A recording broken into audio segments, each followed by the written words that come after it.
سلام دوستان، امروز آموزش کوکی چاکلتی رو داریم که بریم اول مواد اولیه و بعد طرز تهیهش رو با هم ببینیم. شکر قهوه‌ای، شکر سفید، کره نرم به دمای محیط رسیده و وانیل. اینو با سرعت متوسط رو بالای همزن حدود 2-3 دقیقه میزنیمش.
آرد داریم که من نصف آرد نوفانتزی و نصف آرد شیرینی‌پزی استفاده کردم. جوش شیرین،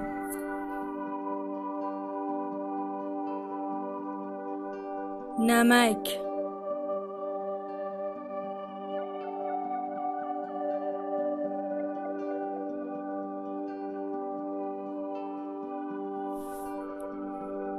بیکینگ پودر،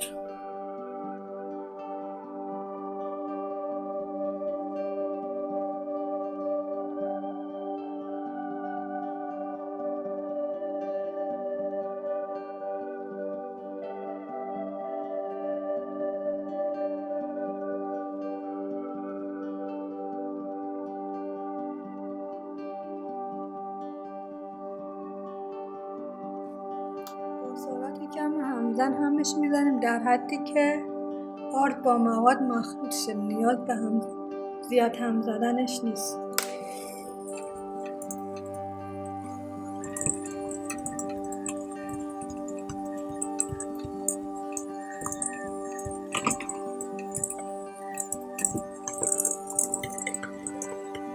شکلات تلخ استفاده کردم.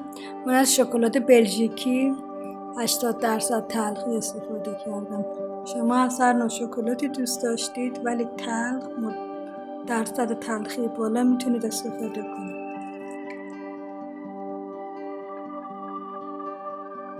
شکلات هم با درجه خیلی کم هم میزنم در حدی که با مواد مخلوط شه.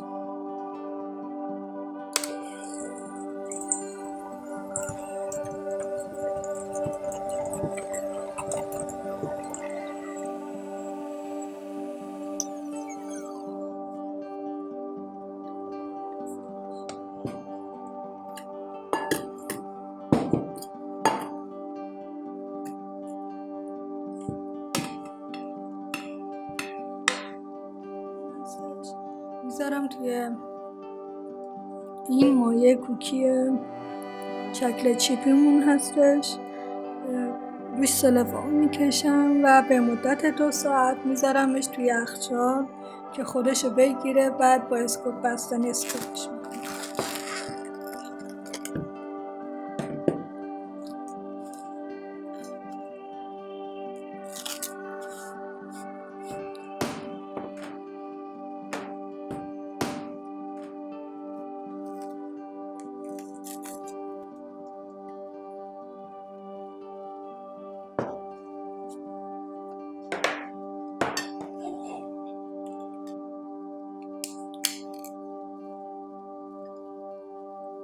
حدود 28 تا 30 گرم.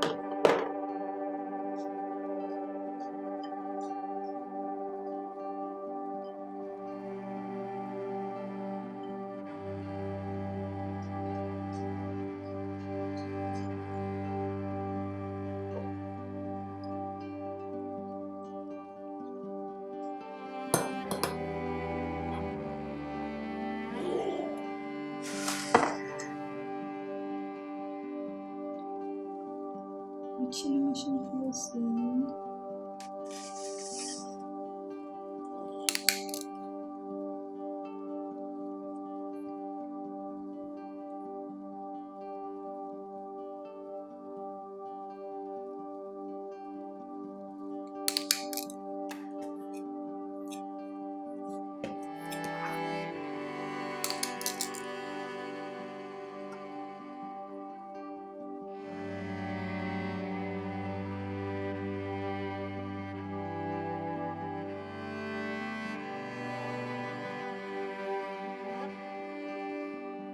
سینوسی در 40 هستش و چیدمانم به این صورت هستش 3 تا، بعد ردیف بعدی 2 تا که توی بینی فاصله گذاشتم، دوباره 3 تا تا آخر همینجوری اومدم. این به این خاطر هستش که داخل فر هوای گرمش راحت‌تر و آسان‌تر بین کوکی جریان پیدا بکنه و کوکی ها منظم‌تر و تمیزتر پخته بشن. خب میتونید شما این ردیفی که 3 تا هست دوباره اونجا 3 تا قرار بدید. در فر فندار 170 تا 175 درجه سانتیگراد از قبل گرم شده به مدت 10 تا 12 دقیقه کوکی ها را بپزید.